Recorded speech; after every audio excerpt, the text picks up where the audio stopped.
যার ফলে সেখানে স্বাস্থ্যসম্মত বোধহয়। হ্যাঁ, সেটা যদিও ওরা বলে যে বঙ্গদেশের ক্ষেত্রে সেটা কিন্তু অনেক জায়গাতেই এই যে বিভিন্ন জায়গায় যে পীঠস্থান আছে, সব পীঠস্থানেতেই কিন্তু মাছের প্রচলন আছে। সমস্ত পীঠস্থানেই, মানে যেখানে দেবী রয়েছেন, এবং এমনকি পুরীতেও সেখানে তো যাওয়ার ক্ষেত্রে তার প্রচলন আছে, কামাখ্যাতেও প্রচলন আছে। এবং আমাদের এমনকি বর্তমান ভারতবর্ষের বাইরে যেখানে যেখানে যা আছে সেখানেও কিন্তু আমিষ ভোগের রীতি আছে। আমিষ বলতে কিন্তু মাছ মাংস সবই বোঝায়। কাজী সেক্ষেত্রে মাছকে দূরে সরিয়ে দেওয়ার কোনো জায়গা আছে বলে জানা যায় না, বরঞ্চ সেই সবকে সঙ্গে নিয়েই আমাদের মানে শাস্ত্র ইয়ে হয়েছে এতদিন করে। তাই এইসব যারা এগুলো করছে তারা প্রকৃত শাস্ত্র সম্পর্কে জ্ঞাত নয় বলেই এগুলো করে চলেছে। এবং বললাম যে বিভিন্ন জায়গায় যে আমাদের স্বাস্থ্যপীঠগুলো আছে সমস্ত জায়গাতেই কিন্তু আমিষের ব্যাপার রয়েছে, এবং সেখানে মৎস্য মাংস উভয়েরই প্রবর্তন আছে, প্রচলন আছে। তাই যারা এগুলো করছে তারা মানে মূলত সনাতন শাস্ত্রকে ছুঁড়ে ফেলে দিয়েই এই কাজগুলো করছে। সনাতন শাস্ত্র সম্মতভাবে যদি করতো তাহলে তারা এইরকম দৃষ্টিভঙ্গি নিতেন, এবং সম্পূর্ণ রাজনৈতিক দৃষ্টিভঙ্গি।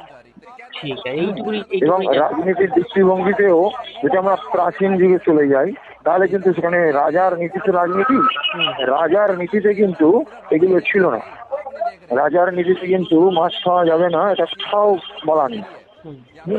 এবং রাজারাই তো দ্বন্দ্বের মাধ্যমে যেমন প্রজাকে শাসন করতো, ঠিক সেই একইভাবে প্রজাকে তার আধ্যাত্মিক জগতে উন্নতির জন্য ধর্মশাস্ত্রের প্রচলন রাজারাই করেছিল। এবং রাজারা করেছিল তার ফলস্বরূপ বিভিন্ন দেব মন্দিরে সেখানে কিন্তু আমিষ ভোগের বিধান তারা করে গেছিল। অতএব যারা এগুলো করছে তারা সংকীর্ণ রাজনীতি ছাড়া আর কিছুই করছে না, এবং মানুষের বিভেদ তৈরি করতে হয়েছে। শুধু হিন্দু মুসলিম বিভেদ নয়, হিন্দুদের মধ্যেও বিভিন্ন রাজ্যগত যে বিভেদ, সেই বিভেদগুলোকে নষ্ট করে দিয়ে মানুষের মধ্যে ঐক্য নষ্ট করার জন্য এগুলো করছে। আচ্ছা, যদি তাই হতো তাহলে আমাদের তন্ত্রোক্ত সমস্ত ক্রিয়াতে যে মুদ্রার কথা বলা হচ্ছে সেখানে মৎস্য মুদ্রা এলো কোথা থেকে? তাহলে মৎস্যের উল্লেখ আমাদের ভারতবর্ষের শাস্ত্রে অবশ্যই আছে, এবং দক্ষিণাচার যেটাকে অন্যান্য রাজ্য গুরুত্ব দেয় তন্ত্রের ক্ষেত্রে, সেক্ষেত্রেও তো মুদ্রার ক্ষেত্রে মৎস্য মুদ্রা একটা ব্যাপার রয়ে গেছে। এবং যতদূর মনে হয় শুভ কাজেও বোধহয় মাছ ব্যবহার করা হয়। এবং হ্যাঁ, এবং আমাদের গৃহপ্রবেশ আদি যেসব ক্রিয়াকর্ম, মাঙ্গলিক যে অনুষ্ঠান, সেখানে কিন্তু পরিষ্কার মাছের কথা উল্লেখ করা আছে। কাজী এবং সেখানে শ্লোকের মধ্যেও অনেক জায়গাতে উল্লেখ করা হয়েছে। এবং মনে থাকে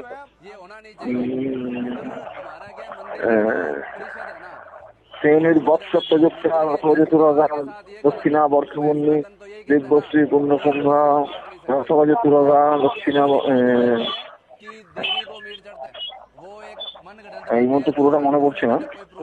তবে গৃহপ্রবেশে যে মানে যাত্রার সূচনা যে শ্লোক, সেখানে কিন্তু উল্লেখ আছে যাত্রা মঙ্গলে, ওটাকে বলা হয় যাত্রা মঙ্গলে, কিন্তু সেখানে করা আছে। এবং যখন নববধূ স্বামী গৃহে প্রবেশ করে তখন কিন্তু জীবন্ত মৎস্য তাকে দেয়া হয়, এবং সে সেই জীবন্ত মৎস্য সঙ্গে নিয়ে প্রবেশ করে বাড়িতে। এটা মাঙ্গলিক মধ্যে পড়ে।